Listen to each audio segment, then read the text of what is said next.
মেয়েদেরকে এই দুইটি জিনিস না দিলে রিলেশন হয় না, হলেও টেকে না। মেয়েদেরকে মন দিলেন, ভালোবাসাও দিলেন, গিফট দিলেন, মোবাইল রিচার্জও দিলেন, বিয়ে করার টোপ দিলেন, নিজের নামে ঢপও দিলেন, প্রশংসা করে ফাটিয়ে দিলেন, বেবি বাবু ডাকনামও দিলেন, ফেসবুকের পাসওয়ার্ড দিলেন, তোমাকে ছাড়া বাঁচবো না কসমও দিলেন। বাকি তো কিছুই রাখলেন না, কিন্তু আসল জিনিস দুটো দিয়েছেন কি, যে দুটো না দিলে মেয়ে থাকবে না। সরি, আমি কিস দেওয়ার কথা বলছি না। আপনারা ইমরান হাশমির মুভি দেখে বড় হওয়া পোলাপান, তাই মায়ের কাছে নানি বাড়ির গল্প শুনিয়ে লাভ নাই। তো যাই হোক, মজা অনেক করলাম, চলুন এবার সিরিয়াস হওয়া যাক। কোন দুইটি জিনিস না দিলে আজকালকার মেয়েদেরকে পটানো যায় না, বা পটে গেলেও এই দুইটি জিনিসের অভাবে রিলেশন বেশি দিন টেকে না, তা জেনে নিন। নাম্বার 1, সময় না দিলে। ওয়েট, আপনি ভাবতেছেন আপনি তো সময় দেননি। আরে মাম্মা, কাহিনী আছে। বর্তমান যুগের বাস্তবতাটা হচ্ছে এমন, মেয়ে তুমি কার, যে সবচেয়ে বেশি সময় দিবে আমি তার। একটা সময় ছিল যখন মেয়েরা শুধু ভালোবাসা চাইতো, তারপর আরেক যুগ আসলো মেয়েরা শুধু টাকা চাইতো, তারপর আরেক যুগ আসলো যখন মেয়েরা শুধু ভালো একটা ছেলে চাইতো।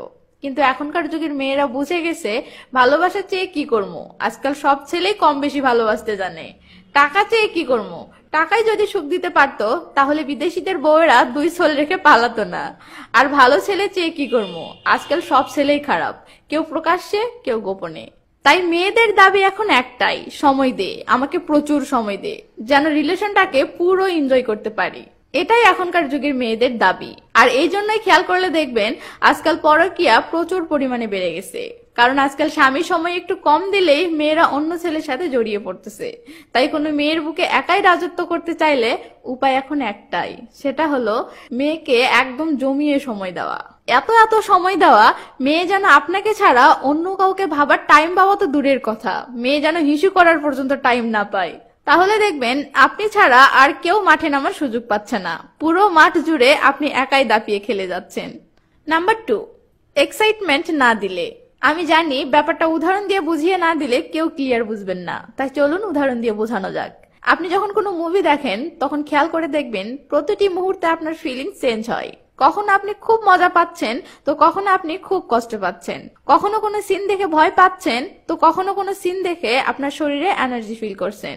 কখনো কোনো সিন দেখে ইমোশনাল হয়ে যাচ্ছেন, তো কখনো কোনো সিন দেখে একদম হট বা রোমান্টিক ফিল করছেন। এই সকল ফিলিংস গুলোকেই একত্রে এক্সাইটমেন্ট বলে। এবার আপনি নিশ্চয়ই বুঝতেছেন যে মুভিতে এক্সাইটমেন্ট যত বেশি থাকে সে মুভি দেখতে আমাদের তত বেশি মজা লাগে। যে মুভিতে এক্সাইটমেন্ট নেই সে মুভি দেখে আমরা মোটেও মজা পাই না। এই সেম ব্যাপারটাই রিলেশনের ক্ষেত্রেও প্রযোজ্য। আপনি মেয়ের সাথে অল টাইম শুধু পোকা মারা গল্পই করবেন, কখনো দুষ্টু মিষ্টি আলাপ করবেন না, তাহলে হবে না। মেয়ের সাথে নিয়মিত মিশবেন, কিন্তু আপনাদের মেশার মাঝে কখনো মজার বা দুষ্টু মিষ্টি কোনো মুহূর্ত থাকবে না, তাহলে হবে না। মেয়ের সাথে দেখা করবেন, কিন্তু সেই দেখা করার মাঝে কোনো সারপ্রাইজ থাকবে না, ছোটখাটো কোনো গিফট আদান প্রদান থাকবে না, তাহলে হবে না। মেয়ের সাথে অল টাইম শুধু লুতুপুতুই করবেন, কখনো কোনো ঝগড়া বা রাগ অভিমান করবেন না, তাহলেও হবে না।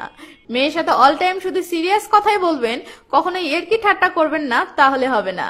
একটা মেয়ের সাথে অল টাইম শুধু ভদ্র ছেলের মতোই আচরণ করবেন, ভদ্র ছেলের মতো করেই কথা বলবেন, কখনো তার সাথে লাইন মারা স্টাইলে কথা বলবেন না, দুষ্টু মিষ্টি প্রশংসা করবেন না, তাহলেও মেয়ে পড়বে না। সবকিছুই করতে হবে, এ সবকিছুরই দরকার আছে, তবেই আপনি মেয়েকে এক্সাইটমেন্ট দিতে পারবেন, আর তবেই আপনাদের সম্পর্ক মজাদার হয়ে উঠবে।